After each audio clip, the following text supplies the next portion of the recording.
Hello दोस्तों, नमस्कार। मैं नरेंद्र पाल आप सभी दोस्तों का स्वागत करता हूं आपके अपने YouTube channel target teacher exam study पे। दोस्तों, हम लोग आज बात करेंगे रीट ईवीएस के अंतर्गत लघु एवं कुटीर उद्योग। दोस्तों, ओवरऑल लेक्चर नंबर 5 है। तो चलिए दोस्तों, वीडियो शुरू करते हैं। दोस्तों, वीडियो शुरू करने से पहले आप सभी से रिक्वेस्ट करना चाहूँगा, दोस्तों आप चैनल पर पहली बार विजिट कर रहे हैं या अभी तक आज चैनल को सब्सक्राइब नहीं किया है तो प्लीज़ सब्सक्राइब करिए, साथ में बेल आइकन को प्रेस करिए जिससे आने वाली वीडियो की नोटिफिकेशन शीघ्र ही मिल सके। दोस्तों, वीडियो अपने दोस्तों को शेयर करिए जिससे दोस्तों हमें क्या मिल सके, मोटिवेट मिल सके जिससे नेक्स्ट वीडियो बनाने के लिए। तो दोस्तों, देर ना करते हुए वीडियो शुरू करते हैं। दोस्तों, लघु एवं कुटीर उद्योग की अगर बात की जाए तो यहाँ पे लघु एवं कुटीर उद्योग कम पूंजी में अधिक रोजगार के अवसर प्रदान करते हैं। इसका राज्य की अर्थव्यवस्था में महत्वपूर्ण स्थान होता है। गांधी जी ने कहा है, भारत का मोक्ष उसके कुटीर उद्योग धंधों में निहित है। तो दोस्तों, ये कोटेशन आपसे पूछा जा सकता है कि भारत का मोक्ष उसके कुटीर उद्योग धंधों में निहित है, निम्न में से किसका कथन है या किसने कहा है। तो ऑप्शन आपके वहाँ पे कई सारे मिल जाएंगे, गांधी जी, सुभाष चंद्र बोस, भगत सिंह आदि। तो दोस्तों, ये कहा है गांधी जी ने, आपको याद रखना पड़ेगा।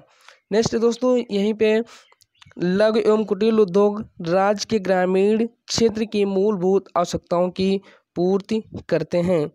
नेक्स्ट है दोस्तों, लघु उद्योग क्या होते हैं। वे उद्योग होते हैं जिनमें श्रमिकों की संख्या काफ़ी कम होती है और ये किसी छोटे कारखाने में कार्य करते हैं।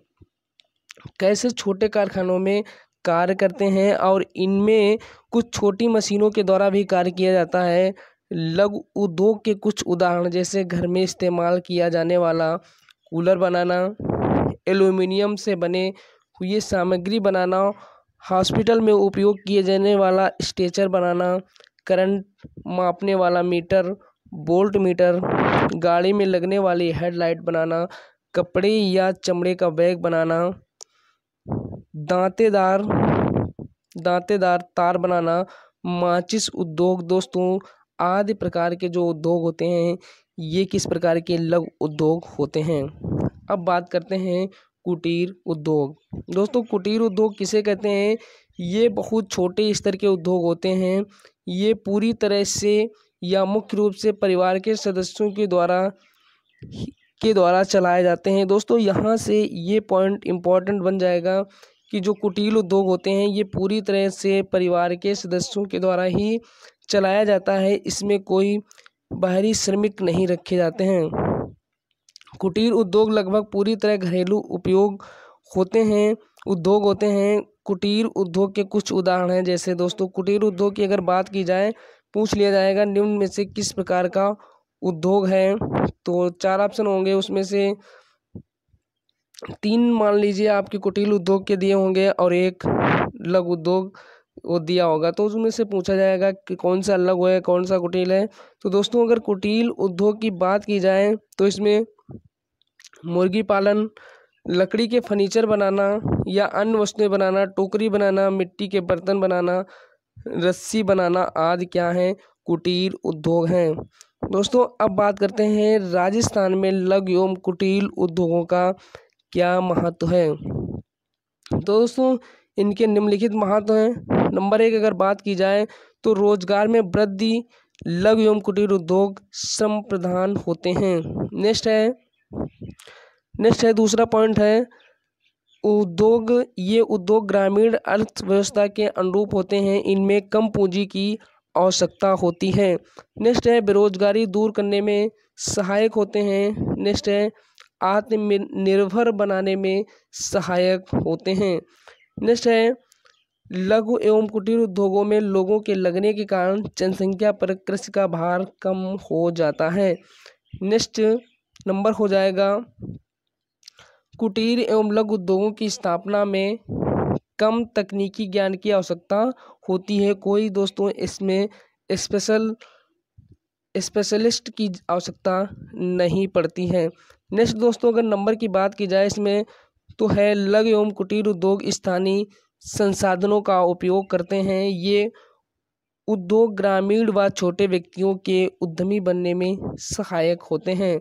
साथ ही यह उद्योग ग्रामीण बचतों को भी विनियोजित करने में सहायक होते हैं। दोस्तों, अब बात करते हैं लघु एवं कुटीर उद्योग में आने वाले प्रमुख समस्याएं कौन कौन सी हैं। तो दोस्तों, कुछ प्रमुख समस्याएं हैं। नंबर 1 है कच्चे माल की समस्या। दोस्तों, लघु एवं कुटीर उद्योग में कच्चे माल समय से नहीं मिल पाता है। तकनीक की समस्या। दोस्तों, कोई स्पेशलिस्ट नहीं होता है, तो यहाँ पे तकनीक की भी समस्या आती है। वित्त की समस्या आती है। सूचना एवं परामर्श की भी समस्या आती है। दोस्तों, यहाँ पे विपणन में होने वाली समस्या भी आती है और बिजली की भी समस्या आती है। तो दोस्तों, ये लघु एवं कुटीर उद्योग को करने में समस्याएं आती हैं। नेक्स्ट बात करेंगे दोस्तों, कुटीर उद्योगों को 2 भागों में विभाजित किया जाता है। कौन कौन से? नंबर 1 है ग्रामीण कुटीर उद्योग। नंबर 1 ग्रामीण कुटीर उद्योग। दूसरा है शहरी कुटीर उद्योग। तो दोस्तों, यहाँ से आपका भी क्वेश्चन बन जाएगा कि कुटीर उद्योगों को कितने भागों में बांटा गया है। तो 2 भागों में बांटा गया है। नंबर 1 है ग्रामीण कुटीर उद्योग। ये उद्योग ग्रामीण क्षेत्रों में स्थापित किए जाते हैं। ग्रामीण दोस्तों, कुछ यहाँ पे आपको याद करने वाला नहीं है। अगर ग्रामीण कुटीर उद्योग होते हैं, ये ग्रामीण क्षेत्रों में स्थापित किए जाते हैं। मिट्टी के बर्तन बनाना, चमड़े के जूते बनाना, इसमें दोस्तों इसमें तेल निकालना, मुर्गी पालन, करखों की बुनाई, गाय भैंस पालन, सुअर भेड़ बकरी पालन, टोकरियाँ बनाना, रेशम की कीड़े पालना, रस्सी बनाना, मधुमक्खियाँ पालना, मछली पालन आदि ग्रामीण कुटीर उद्योग कहलाते हैं। नेक्स्ट बात करेंगे शहरी कुटीर उद्योग। ये उद्योग जो शहरी क्षेत्रों में स्थापित किए जाते हैं, इसके अंतर्गत खिलौने बनाना, कपड़ों पर कढ़ाई करना, लकड़ी के फर्नीचर बनाना, साबुन बनाना, हथकरघा पर कपड़े बुनना आदि सम्मिलित किया जाता है। दोस्तों, सूक्ष्म लघु एवं मध्यम उद्योग विकास अधिनियम। तो दोस्तों, यहाँ से क्वेश्चन आपका 1 नंबर का पूछा जा सकता है, इम्पोर्टेंट बन सकता है। देश में 2 अक्टूबर 2006 से सूक्ष्म लघु एवं मध्यम उद्योग विकास अधिनियम लागू किया गया। इस अधिनियम में उद्योग शब्द के स्थान पर उद्यम शब्द का प्रयोग किया गया तथा माध्यम उद्योग को पहली बार परिभाषित किया गया। तो दोस्तों, यहाँ से ये आपके फैक्ट पॉइंट बन सकते हैं। नेक्स्ट दोस्तों, अब बात करते हैं एमएसएमई की नई परिभाषा क्या है। एमएसएमई यहाँ से इम्पोर्टेंट बन जाएगा। आत्मनिर्भर भारत योजना की घोषणा कब की गई? 2 मई 2020 को की गई थी। इस योजना के प्रथम चरण के तहत विनिर्माण और सेवा क्षेत्र के बीच का भेद समाप्त कर एमएसएमई की नई परिभाषा दी गई। तो दोस्तों, एमएसएमई की नई परिभाषा क्या दी गई, क्या कैटेगरिया इसके अंतर्गत रखा गया? तो दोस्तों, चलिए देखते हैं। इसमें दोस्तों उद्यम के अंतर्गत सूक्ष्म उद्यम के लिए 1 करोड़ रुपए तक निवेश आप 1 करोड़ रुपए तक, और टर्नओवर कितने रुपए तक कर सकते हैं? तो यहाँ पर 5 करोड़ रुपए तक की बात की गई। और लघु उद्यम के अंतर्गत 1 करोड़ से अधिक व 10 करोड़ रुपए तक। तो दोस्तों, ये निवेश की बात की गई यहाँ पे, और टर्नओवर की 5 करोड़ से अधिक तथा वह 50 करोड़ रुपए तक टर्नओवर की यहाँ पे एमएसएमई का नया वर्गीकरण के अंतर्गत बताया गया है।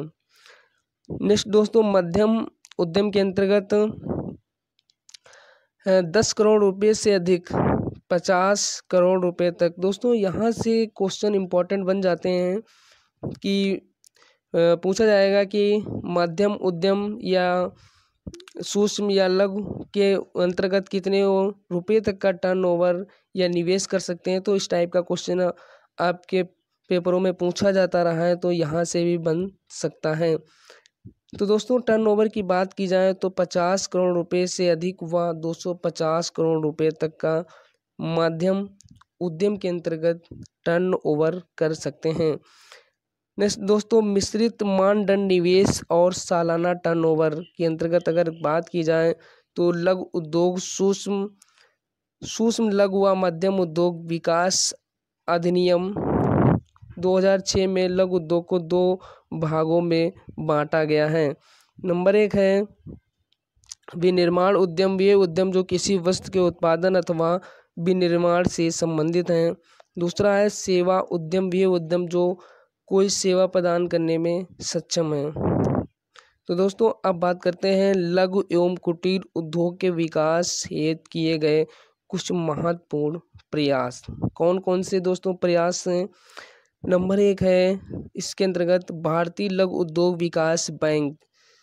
तो दोस्तों इसके अंतर्गत बैंक की स्थापना की गई। लघु उद्यम क्षेत्र में वित्त प्रदान करने व तकनीकी सेवाओं को गति प्रदान करने हेतु सिडबी बैंक की स्थापना की गई 2 अप्रैल 1990 को। खादी एवं ग्रामोद्योग आयोग की स्थापना की गई। दोस्तों खादी एवं ग्रामोद्योग आयोग अधिनियम 1956 के अधीन स्थापित एक संगठन है। इसका कार्य ग्रामीण क्षेत्रों में खादी एवं ग्रामोद्योग के विकास और संवर्धन के लिए योजना बनाना, उनको विकसित और सुसंगठित करना, ग्रामीण अर्थव्यवस्था को मजबूती प्रदान करना खादी ग्रामोद्योग आयोग का दोस्तों मुख्य उद्देश्य था। नेक्स्ट है दोस्तों राष्ट्रीय लघु उद्योग निगम लिमिटेड NSICE दोस्तों सरकार द्वारा देश में सूक्ष्म लघु व मध्यम उद्योगों का संवर्धन, सहायता व पोषण करने के उद्देश्य से 1955 में राष्ट्रीय लघु उद्योग निगम लिमिटेड की स्थापना की गई। तो दोस्तों यहाँ से पूछा जा सकता है कि राष्ट्रीय लघु उद्योग निगम लिमिटेड की स्थापना कब की गई? ऑप्शन आपके पास होंगे 1955, 1956, 1957, 1958 आदि ऑप्शन हो सकते हैं। तो दोस्तों इसकी स्थापना 1955 में की गई थी।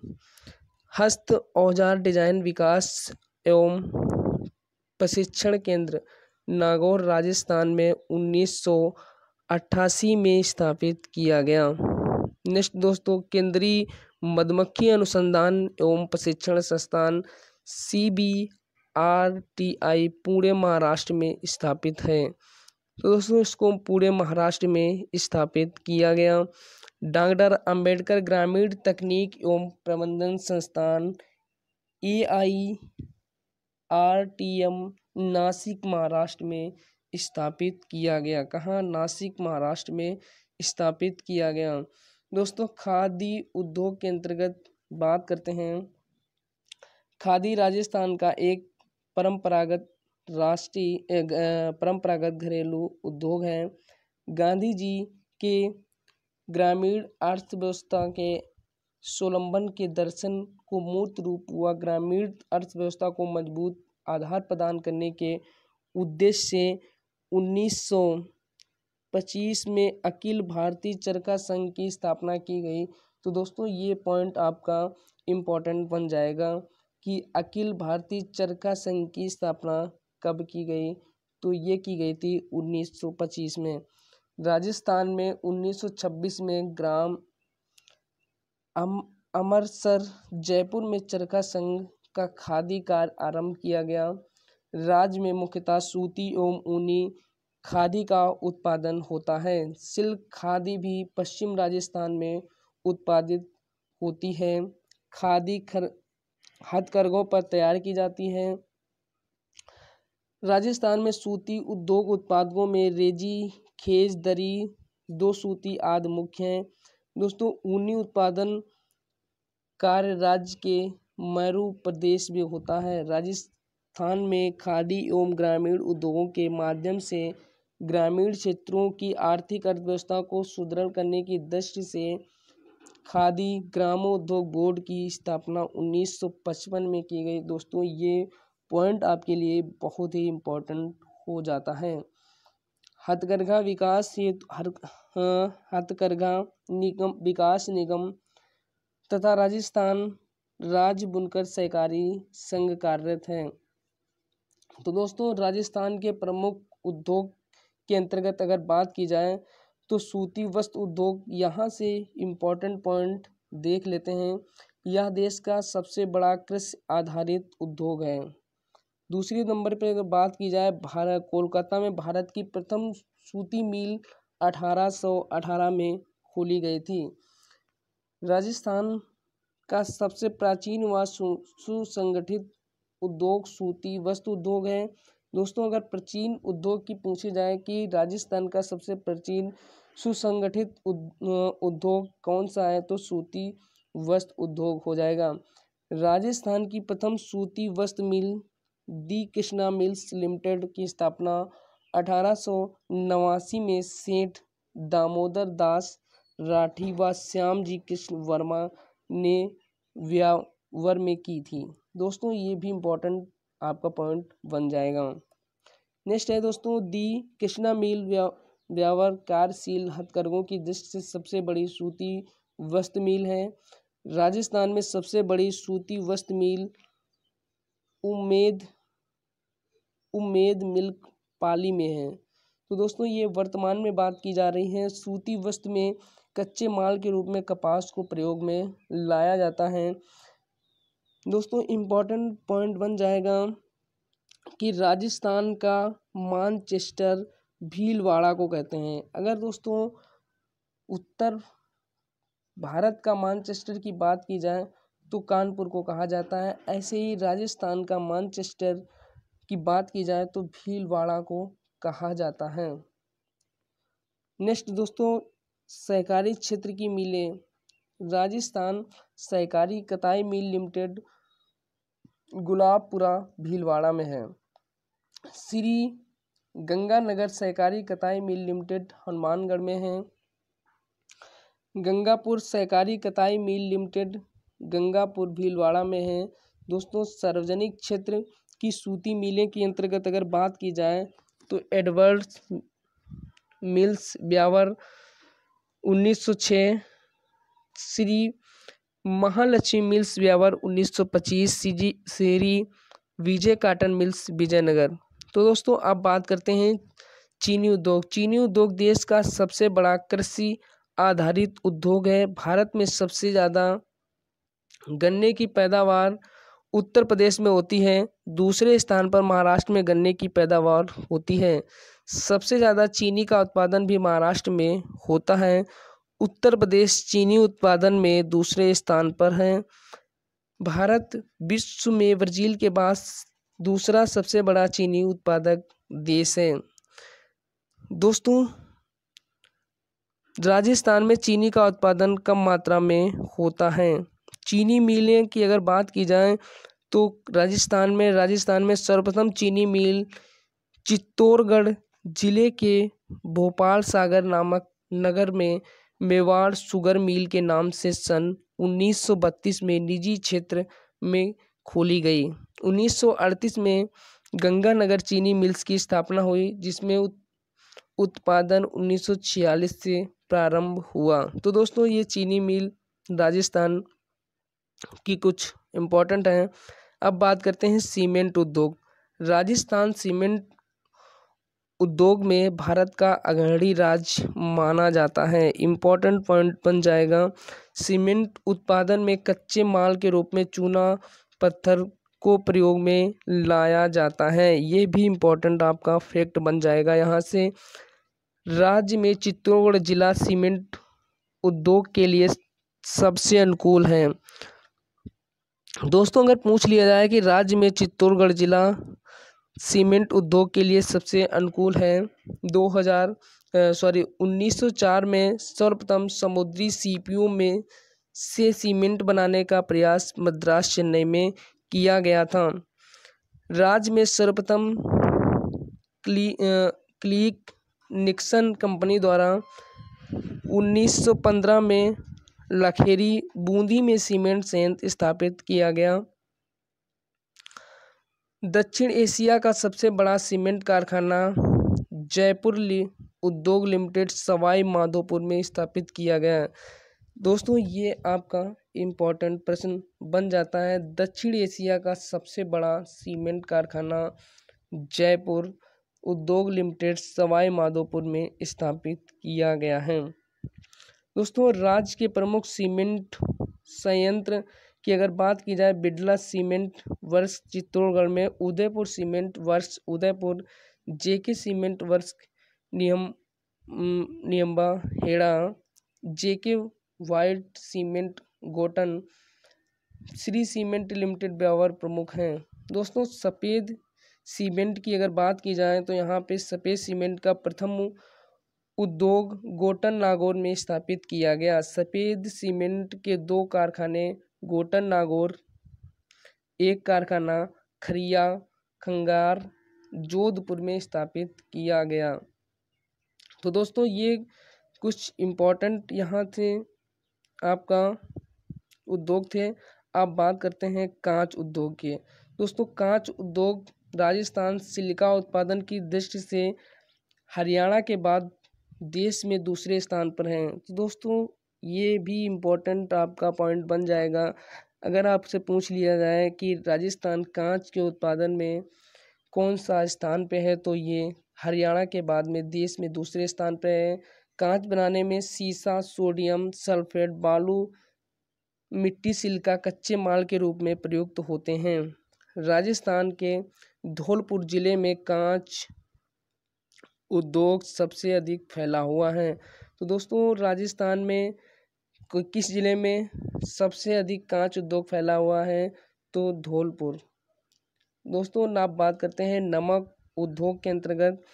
नमक उद्योग की दृष्टि से राजस्थान का भारत में चौथा स्थान है। दोस्तों भारत में चौथा स्थान है। राजस्थान में भारत का लगभग 12% नमक तैयार होता है। झीलों से नमक उत्पादन करने में राजस्थान का देश में प्रथम स्थान है। झीलों से अगर दोस्तों बात की जाए, झीलों से नमक उत्पादन करने में राजस्थान का देश में प्रथम स्थान है। संबर झील जो जयपुर में है, देश का लगभग 8.7% नमक उत्पादन करती है। तो दोस्तों